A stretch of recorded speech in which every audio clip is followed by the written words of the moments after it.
J'espère que vous allez bien, j'espère que vous vous portez bien, et j'espère que vous passez une bonne journée du 13 janvier 2024. Salam alaikum. Depuis 2 jours, nous avons révélé des informations sur l'hospitalisation en toute urgence du patron de la Direction générale de la sécurité intérieure, qui est la principale agence des services secrets algériens. Nous avions révélé que le général-major Jamal Khamejdoub a été victime d'un AVC et que son état de santé, qu'il était gravement malade et que son état de santé était très fragilisé par cet AVC, qu'il fallait le transférer médicalement en toute urgence vers un hôpital spécialisé à Bruxelles en Belgique. Cette histoire a suscité beaucoup de réactions et beaucoup de commentaires et on revient sur ce sujet avec les informations les plus actualisées. Donc nous avons pu approcher certaines sources qui nous ont confirmé, des sources assez fiables et très proches du général-major Jamal Khalmejdoub, qui nous ont confirmé qu'il va mieux, nettement mieux que par rapport au 10 janvier dernier. Il a été victime d'un AVC le 10 janvier dernier. Ça va mieux, il est conscient, il est lucide. Voilà, il est lucide, il est conscient. Son cerveau fonctionne. Il a apparemment, d'après nos informations, en tout cas, les informations qui nous ont été communiquées par nos sources, ces jours ne sont pas en danger, mais pour qu'il puisse retrouver sa santé, il est nécessaire qu'il passe par plusieurs séances de rééducation qu'il devra donc accomplir en Belgique, à Bruxelles, dans l'hôpital spécialisé dans lequel il se trouve, et que sans ces séances de rééducation, il lui sera très difficile de retrouver pleinement sa santé. Mais il va bien, il est conscient, et il n'est pas en danger de mort. Voilà, il n'est pas dans une situation très critique. C'est du moins ce que nous avons pu obtenir comme information. Et sur le plan purement humain, on lui souhaite un rapide rétablissement et tout le bien du monde. Et sur le plan humain, on ne souhaite la mort à personne. On espère que tout être humain malade, gravement malade, puisse retrouver ou puisse recouvrir sa santé. Ceci dit, un commentaire s'impose parce que quand on a parlé du bilan de Mejdoub, de la nécessité de son remplacement, et qu'il est âgé, qu'aujourd'hui il est malade, qu'il est appelé à être remplacé, que ce serait bien pour les services secrets d'avoir un général plus jeune, qui dispose de forces mentales et physiques plus importantes et plus considérables et plus solides en tout cas pour mener à bien cette mission. Ça a suscité pas mal de réactions et nous avons discuté avec pas mal de sources et je pense qu'une mise au point s'impose. Là, on n'est pas là pour dire ce qu'il faut faire. Ce n'est pas à nous de dire à l'État algérien de le remplacer, de ne pas remplacer le général-major Jamal Khalmejdoub. Ceci dit, il y a une logique. Il y a une logique qui est implacable. C'est le général-major Jamal Khalmejdoub qui dirige la DGSI depuis fin juillet 2022 et traverse la souffre de problèmes de santé qui l'empêchent de travailler. L'Algérie regorge de potentiels d'hommes potentiellement capables de le remplacer et de faire aussi bien que lui, pour ne pas dire faire mieux que lui. En ce moment, le contexte d'insécurité que traverse l'Algérie, les défis auxquels l'Algérie est confrontée, nécessitent d'empêcher tout vide dangereux à la tête des institutions sécuritaires les plus sensibles du pays. Tout vide dangereux. C'est-à-dire qu'on ne peut pas se permettre d'avoir une DGSI sans directeur. On ne peut pas se permettre d'avoir le renseignement intérieur perdu, désorienté, sans qu'il soit dirigé quotidiennement, chaque jour, ou là pleinement, de façon officielle, par un patron qui est là, qui est présent au bureau pour superviser les troupes, pour assurer les suivis, analyser les rapports, donner des orientations, donner des décisions et imposer la rigueur et la discipline. Ça, c'est important. Maintenant, Idel, Kamel, Mejdoub, il peut revenir en fonction. Ça déterminera de son diagnostic médical.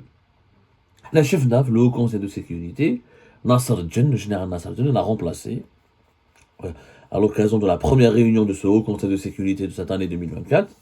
Est-ce que Nasser Djen pourrait le remplacer définitivement? Ça, c'est un autre débat. On n'est pas là pour défendre la cause des uns et des autres, on est des journalistes. Notre boulot n'est pas de promouvoir la cause des généraux, ou là de dire que certains généraux sont meilleurs que d'autres. Ça, c'est pas notre boulot. Notre boulot est de dire que déjà la situation dans laquelle se trouvent les services secrets C'est une situation déplorable. Nous n'avons pas un patron des services secrets en Algérie depuis mai 2019. C'est la première fois dans l'histoire de l'Algérie où les services secrets n'ont pas de patron, un coordinateur. Nous avons 3 directions et chaque direction nage dans son propre océan. Et chaque direction, dans l'enseignement intérieur, c'était Kamel Majdoub. L'enseignement extérieur, c'est Mehna Djebbar, depuis septembre 2022. Mais nous n'avons pas de coordinateur, nous n'avons pas de patron, qui est le groupe où tous les services secrets sont regroupés sous son égide et qui assure la coordination entre toutes les directions avec la présidente de la République et qui peut diriger ou la surveiller ou la contrôler toutes les directions des services secrets. Et ça, ce n'est pas normal. L'Algérie a toujours fonctionné, a toujours pu préserver sa sécurité, sa stabilité quand nous avions des services secrets stables, qui fonctionnaient à 100% de leur potentiel. La nature du fonctionnement du régime algérien, les spécificités politiques et sécuritaires de l'Algérie exigeraient que les agences des services secrets soient placées, ou la dirigées, ou la contrôlées, supervisées, gouvernées par un seul patron, qui peut assurer la coordination harmonieuse entre l'ensemble des services secrets et qui peut être la passerelle entre les services secrets et le palais présidentiel. Et qui peut être l'incarnation à travers son charisme, à travers son expérience, à travers son parcours, à travers ses qualités intellectuelles. Il peut être l'incarnation de ce que les services secrets peuvent produire pour le bien commun de l'Algérie. C'est essentiel. حنا ما نقدروش نديرو كيما فرنسا لا دي جي اس وحدها لا دي جي اس وحدها ولا كيما même en France il y a des coordinateurs, il y a des services, il y a une agence, il y a une communauté nationale des services secrets, il y a il y a une certaine discipline et il y a des responsables qui assurent la bonne coordination entre les différents services de sécurité. Là في بلادنا il y a un manque terrible au niveau de la bonne coordination. Les services secrets راهم la patron. Nous n'avons jamais fonctionné de la sorte. حنا كي كنا نهضروا على le bilan تاع مجدوب وقلنا باللي n'a pas su s'imposer, qui n'a pas été peut-être à la hauteur, qui n'a pas su travailler. Ce n'était pas des critiques personnelles dirigées contre lui. On a été les premiers à se réjouir de sa nomination en mai 2022 à la tête au départ de la DDSE. On a même donné son CV. On a même salué son parcours. On a même reconnu ses qualités morales. Et on a même dit qu'il était un homme propre, qui ne baigne pas dans des affaires, qui n'a pas sur le dos des affaires de corruption. Mais, les services secrets en Algérie, les services secrets, ils ne sont pas écoutés, ils ne sont pas considérés, ils ne sont pas suffisamment influents. La preuve, si les services secrets étaient écoutés, s'ils étaient pris en considération, on n'aurait pas eu autant de répression politique. Le rôle des services secrets, c'était justement de gérer les opposants, de gérer les élites de l'opposition, de parler avec la société civile, de noyauter la société civile, de dialoguer, de négocier, de trouver des compromis pour que le pays puisse respirer et bénéficier d'un certain seuil de liberté publique et individuelle sans que l'ordre ne soit déstabilisé, sans qu'il y ait d'anarchie, sans qu'il y ait des crises d'instabilité politique.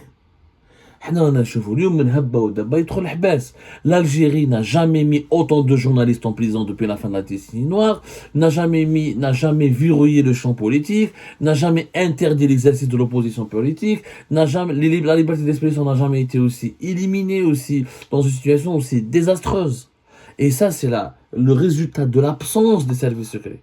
Parce que quand les services secrets étaient lorsqu'ils avaient leur prestige, lorsqu'ils avaient leur poids au plus haut sommet de l'État, les services secrets contrôlaient, ils parlaient avec les journalistes, ils parlaient avec les intellectuels, ils dialoguaient avec eux, ils les invitaient à des réunions, à des sessions, ils rassuraient, ils donnaient des gages de garantie, ils faisaient l'intermédiaire entre la présidence, et l'état-major de l'armée, et la société civile, et les élites de la population, ou les élites intellectuelles du pays.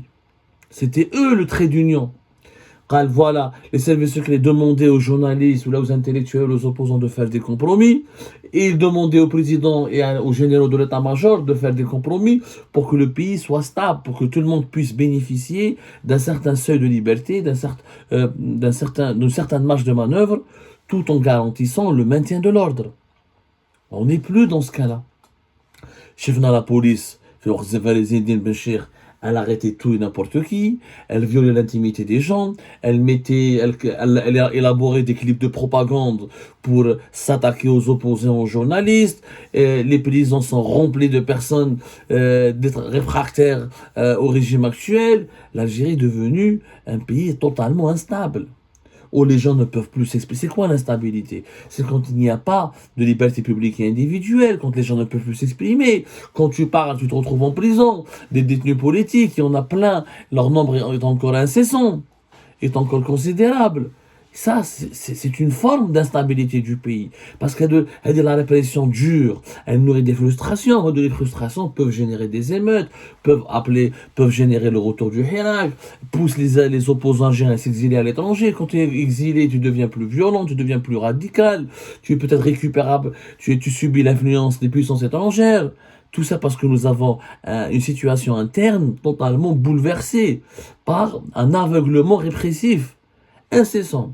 Les services secrets ne sont pas là pour la répression, ils sont là pour le contrôle, pour la surveillance, pour le maintien de l'ordre, mais à travers des méthodes douces, à travers des méthodes intelligibles, en essayant de fédérer toutes les composantes de la population au sein de l'ordre, autour de l'ordre, autour de l'État.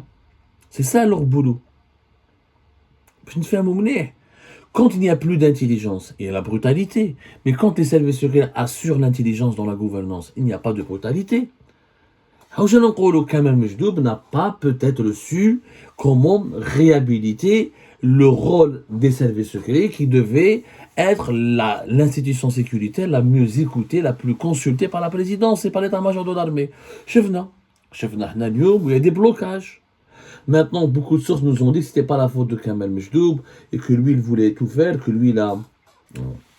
qu'il a essayé de tirer profit de son amitié avec Abdelmajid Tebboune, que c'est pas lui qui bloquait les réformes, qu'il a appelé à des changements, qu'il a appelé à l'apaisement, qu'il avait demandé des mesures d'apaisement, qu'il a dirigé, qu'il a proposé des programmes de réhabilitation, qu'il n'était pas d'accord avec les mesures d'emprisonnement ou les arsenals ou les méthodes répressives employées par la DGSN ou la gendarmerie algérienne. Mais bon, mais s'il n'a pas été suffisamment écouté, c'est qu'il y a un problème. C'est qu'il y a un problème. C'est la première fois peut-être il y a eu deux séquences dans l'histoire de l'Algérie récente où les services secrets n'ont pas été écoutés et pris en compte. Le quatrième mandat de Abdelaziz Bouteflika, où clairement le général Touver à l'époque du DRS ont demandé ce qu'il n'y ait pas de quatrième mandat, n'ont pas été pour le quatrième mandat, et on a vu les conséquences du quatrième mandat.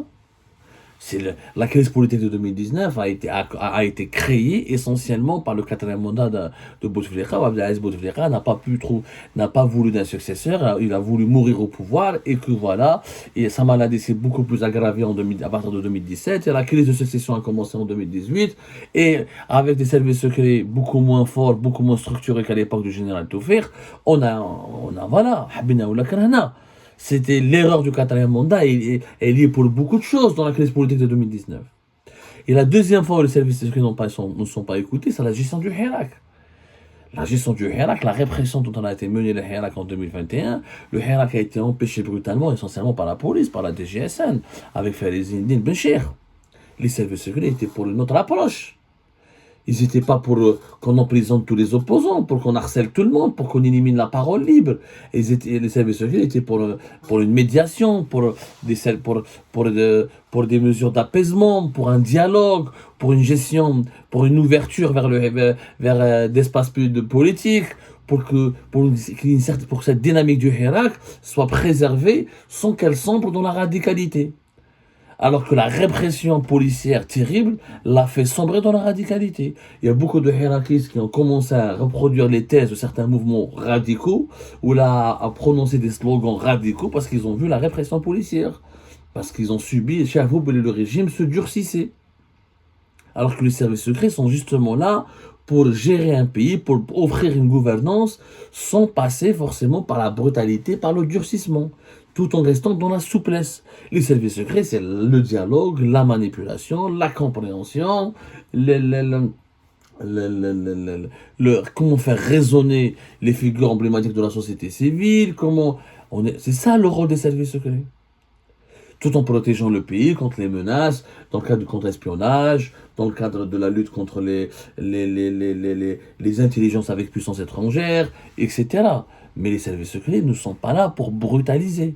Ils sont là pour apporter des solutions intelligibles. Parce qu'ils savent très bien que gérer un pays, une dictature atroce et absolutiste, n'est pas synonyme de stabilité, ni un gage de garantie pour l'avenir. Donc les deux moments, les deux séquences, où dans l'histoire récente de l'Algérie, où les services secrets n'ont pas été écoutés, le résultat, on le voit. On a plus de sous-développement, plus d'insécurité, plus d'incertitude. On a peur que d'une nouvelle crise politique revienne en prévision des élections présidentielles 2024, à décembre 2024. On a des problèmes avec les partenaires étrangers les plus importants du pays.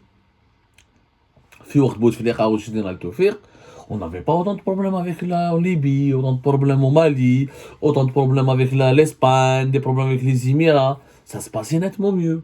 Parce que les présidents écoutaient ces services secrets. Il y avait une coordination. Il y avait des services secrets qui pouvaient faire des rapports de qualité, qui accédaient à des informations. Ils avaient des réseaux de sources importants dans ces pays partenaires. Ils avaient des possibilités d'accéder, des carnets d'adresses, d'accéder à des personnalités influentes dans ces pays étrangers, où on pouvait trouver des compromis pour approfondir, pour établir de bonnes relations. Donc, à Makanouelou. Le fait que les services secrets n'aient pas de patron, qu'ils soient divisés, qu'ils ne soient pas écoutés, que leur rôle soit minoré, et qu'on privilégie, qu'on médiatise davantage, ou là on attribue davantage, on essaie de davantage mettre en avant la police ou la gendarmerie au détriment des services secrets, ça prouve que cette institution dérange, qu'on n'a pas envie qu'elle soit renforcée, qu'on n'a pas envie qu'elle redevienne comme elle était. Ou avoir des services secrets puissants, c'est un problème. Ben non. Aux États-Unis, la CIA est puissante, mais les États-Unis, c'est une grande démocratie. En France, les services secrets sont puissants, mais la France, ça reste une démocratie. C'est un pays qui se développe. Et ça reste une puissance. Il y a de belles. Avoir des services secrets forts, c'est un élément important pour la stabilité et la sécurité du pays. Alors maintenant, il faut que les services secrets soient eux qui désignent les présidents ou là qui accumulent toutes les prérogatives. Bien sûr, l'état DRS, tel que nous l'avons connu dans les années 90 ou le début des années 2000, n'est pas forcément bon. Voilà, j'étais parmi ceux et celles qui ont applaudi la réforme du DRS. La réforme, pour plus de professionnalisation. Il fallait se débarrasser du côté police politique, oui, mais pas l'affaiblissement, la destruction. Pas l'enterrement des fonctions des services secrets. C'est pour ça qu'on dit que si Jamal Mohamed devait être remplacé, il doit être remplacé dans ce cadre-là, avec un général beaucoup plus jeune, beaucoup plus moderne, beaucoup plus sophistiqué, mieux connecté aux mutations du monde et qui comprend la nécessité d'utiliser le dialogue, d'utiliser le dialogue le dialogue, la concertation, la négociation, et de faire reculer la répression dans le pays. Parce que la répression a nourri un profond sentiment d'injustice. On a d'ailleurs l'une des erreurs tataniques, le cinquième mandat, les services secrets étaient contre. Sarahatan. Avant l'annonce du cinquième mandat, les rapports de la DGSI à l'époque prévenaient clairement que le peuple ne serait pas content, on n'est pas d'accord, qu'il y a des frustrations, que ça peut venir vers l'explosion, qu'on risque d'avoir des personnes dans les rues, et voilà, et personne n'a voulu les écouter. C'était la troisième. À chaque fois que les services secrets en Algérie ne sont pas écoutés, on va vers une catastrophe. Alors à un moment donné, il faut déduire, il faut réhabiliter les services, il faut les écouter.